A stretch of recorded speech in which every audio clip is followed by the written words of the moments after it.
अरे भैया, शादी कब कर रहे हो? कौन होगा वो लकी इंसान जो तुम्हारी जिंदगी में आएगा? ये एक ऐसा सवाल है जो आपको बहुत बार सुनना पड़ेगा जैसे ही आप 18, 20, 22 साल की उम्र पार करोगे। और ये ऐसे सवाल हैं जिनको आप कहीं ना कहीं नजरअंदाज करने की कोशिश करते हो, लेकिन इनको नजरअंदाज नहीं किया जा सकता।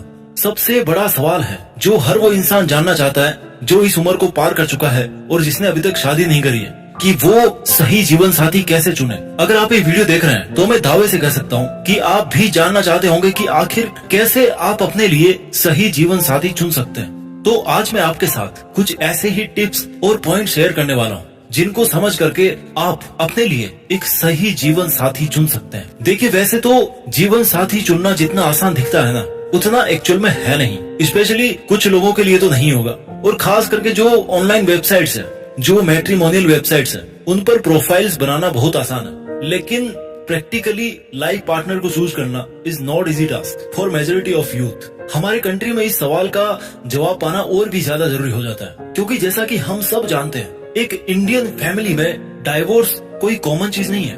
तो ऐसा तो नहीं हो सकता कि अगर आप गलत जीवन साथी चुन लेते हैं तो आप उससे तलाक लेकर के आराम से अपना नया जीवन शुरू कर सकते हो। ऐसा नहीं है ना। इसलिए हर युवा, चाहे वो लड़की हो या लड़का हो, उसके लिए ये जानना बहुत जरूरी है कि आखिर उसे अपने होने वाले जीवन साथी में क्या खूबियां देखनी चाहिए और उसे चुनने से पहले किन बातों का ध्यान रखना चाहिए। अब यहाँ पर कुछ पेरेंट्स मेरे अगेंस्ट हो जाएंगे कि भैया, हमने तो हमारे माँ बाप की पसंद से शादी करी थी, हमारे बच्चों को भड़का रहे हो। तो चलिए वीडियो को आगे बढ़ाते हैं और जानते हैं कुछ आम पर खास बातें जो हम सबको ध्यान में रखनी चाहिए इससे पहले कि हम जीवन साथी चुने। पॉइंट नंबर 1, एक दूसरे के प्रति सम्मान होना बहुत जरूरी है।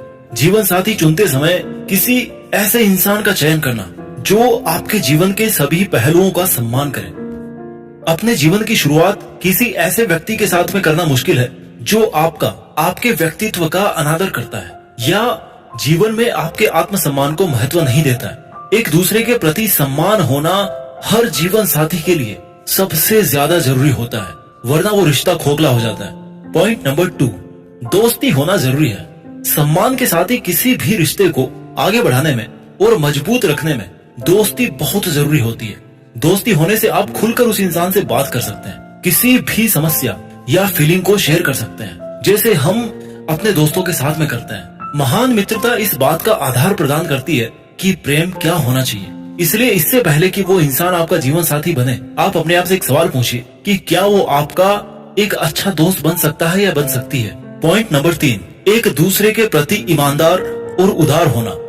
दोस्तों के साथ रहना हमें इसलिए पसंद होता है क्योंकि वो हमारे साथ ईमानदार होते हैं। भले एक दूसरे की कितनी बड़ी टांग खींचे, लेकिन जब दोस्ती की बात आती है ना, तब दोस्ती के रिश्ते में एक जो ऑनेस्टी होती है, जो ईमानदारी होती है, वो सबसे ज्यादा मायने रखती है। जो एक शादी का रिश्ता है, उसमें ईमानदारी और विश्वास की संस्कृति का होना बहुत जरूरी है। यदि कोई रिश्ता ईमानदारी और विश्वास की संस्कृति में निहित नहीं है तो वो निश्चित रूप से विफल हो जाएगा। एक ऐसे जीवन साथी को चुने जो खुले दिमाग का हो और वक्त के साथ आगे बढ़ना जानता हो।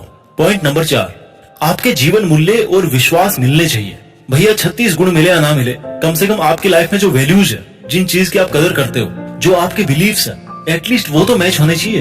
हर इंसान के जीवन को लेकर कुछ विश्वास होते हैं, कुछ मूल्य होते हैं, और अगर आपके और आपके जीवन साथी के अगर एक दूसरे से अलग हैं, तो ऐसे रिश्ते की नींव ही मजबूत नहीं हो सकती। उदाहरण के लिए, अगर आप शादी के बाद में जॉब नहीं करना चाहते या जॉब करना चाहते हैं, लेकिन आपका जीवन साथी इसका उल्टा मानता है, उसकी थॉट्स अलग हैं, उसके वैल्यूज अलग हैं, तो फिर आगे बड़ी दिक्कत होने वाली है। ऐसे समय पर रिश्ते को आगे बढ़ाना मुश्किल हो सकता है। तो बेहतर यही होगा कि आपका जो जीवन साथी है वो भी आपकी तरह ही सोचे, आपकी तरह ही उसके भी जीवन के मूल्य हों।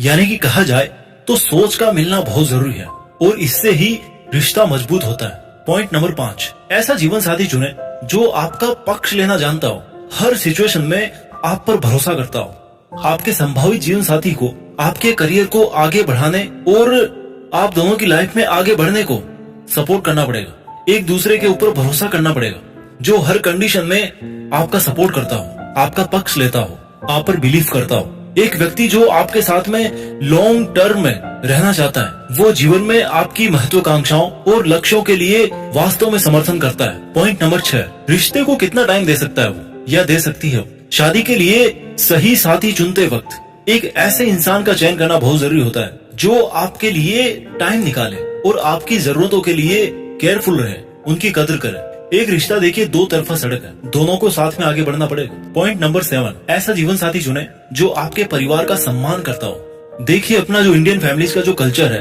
वो एक बहुत अच्छा कल्चर है। इसमें परिवार का हर सदस्य महत्वपूर्ण होता है। इसलिए अगर आपका जीवन साथी आपके परिवार के सदस्यों का सम्मान नहीं कर सकता तो हो सकता है वो शायद आपकी फैमिली के लिए या आपके लिए सही ना हो। आपका परिवार हमेशा आपके जीवन में एक प्रमुख हिस्सा रहेगा, क्योंकि उस इंसान के आने से पहले भी आपके लिए आपकी फैमिली सब कुछ थी। आप भी अपनी फैमिली के लिए बहुत कुछ हो। तो ऑनेस्टली कहूँ तो अगर आपके लाइफ पार्टनर की वजह से आपके परिवार में दिक्कत होने वाली है तो हो सकता है आपका ओपिनियन क्या हो, मेरे हिसाब से तो नो रहेगा। और अगेन ये मेरा ओपिनियन है, मैं इसको किसी पर थोप नहीं रहा हूँ। पॉइंट नंबर 8, जीवन साथी जो आपको समझ सके।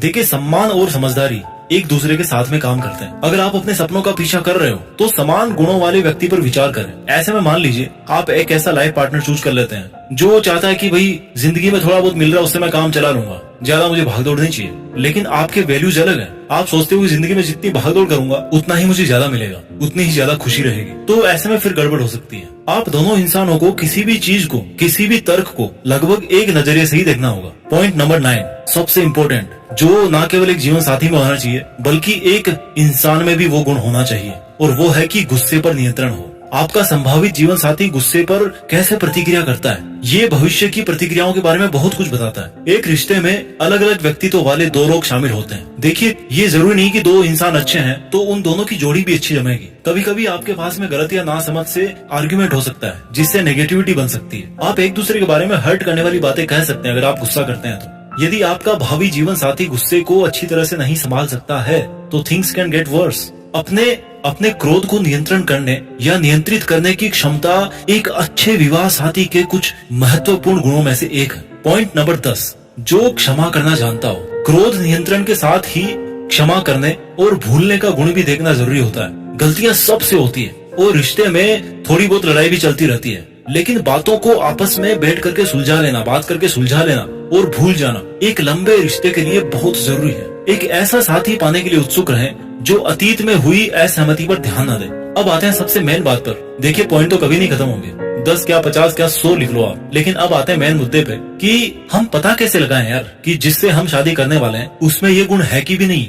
ये जानने के लिए मैं कुछ आपको तरीके बता रहा हूँ। सबसे पहले कि आप गैस करने की कोशिश करें, अनुमान लगाएं। देखिए हम अपनी जिंदगी में बहुत सारे लोगों से मिलते हैं और कहीं ना कहीं अगर हम उनसे मिलते हैं 2 मिनट अगर बात करते हैं, उसका वे ऑफ टॉकिंग क्या है, उसका बैठने उठने का तरीका क्या है। देखिए हम जज नहीं कर रहे हैं, हम किसी को अच्छा या बुरा नहीं बता रहे हैं, वो अपनी लाइफ में सही हो सकता है। आपको केवल इतना ऑब्जर्व करना है कि वो मेरे लिए, मेरी जिंदगी के लिए या मेरे परिवार की जिंदगी के लिए सूट करता है कि नहीं करता। बस आपको केवल ये ऑब्जर्व करना है। या दूसरा तरीका हो सकता है कि बात करें। देखिए मैं किसी भी धर्म या किसी भी परिवार की संस्कृति का पूरा सम्मान करता हूँ, तो अगर पॉसिबल है आपके लिए मिलना तो आप मिलकर के बात कीजिए। लेकिन ये जरूरी नहीं है कि मिलने पर ही एक अच्छा जीवन साथी मिलता है। बहुत सारी ऐसी जोड़ियां हैं जो शादी के पहले मिले भी नहीं है और उनकी बहुत अच्छी जोड़ी बनती है। आप में से कितनों के माँ बाप हैं जो शादी के पहले मिले होंगे। किसी भी इंसान के स्वभाव के बारे में हम सही अनुमान लगा सकते हैं जब हम उससे बात करें। तो अगर आपके लिए मिलना पॉसिबल है तो आप उस इंसान से बातें करें, जैसे कि पसंद नापसंद क्या है, किसी भी टॉपिक पे डिस्कस कर लीजिए। इससे क्या होगा कि उस इंसान के सोचने के तरीके और विचारों का पता चलता है। या फिर आप एक अपना एक प्रश्न माला तैयार कीजिए, आप कुछ क्वेश्चंस तैयार कीजिए और बातों बातों में वो सवाल जवाब करने की कोशिश कीजिए। तो इससे भी हो सकता है कि आपको उस इंसान की बहुत सी आदतों का पता लग जाए। आइए अब हम कंक्लूजन पे चलते हैं। सही जीवन साथी का चुनाव कैसे किया जाए, ये एक बहुत ही मुश्किल निर्णय है। एक सुखी और स्वस्थ विवाह के लिए सही साथी को ढूंढना बहुत आवश्यक होता है। जीवन साथी को चुनना सुनने में जितना सुखद लगता है ना, उतना ही बहुत मुश्किल होता है। अगर आप नहीं चुन पा रहे हो तो भैया अपने माँ बाप पे ट्रस्ट कीजिए, उन्होंने आपका कभी बुरा नहीं किया है, अच्छा ही होगा सब। आई होप आपको वीडियो अच्छा लगा होगा। अगर आपके पास में भी है कोई ऐसा तरीका जो इस दुनिया के सबसे मुश्किल काम को आसान बना दे तो इस वीडियो के कमेंट में जरूर शेयर कीजिए। अपना ख्याल रखिए। वीडियो को देखने के लिए बहुत बहुत धन्यवाद।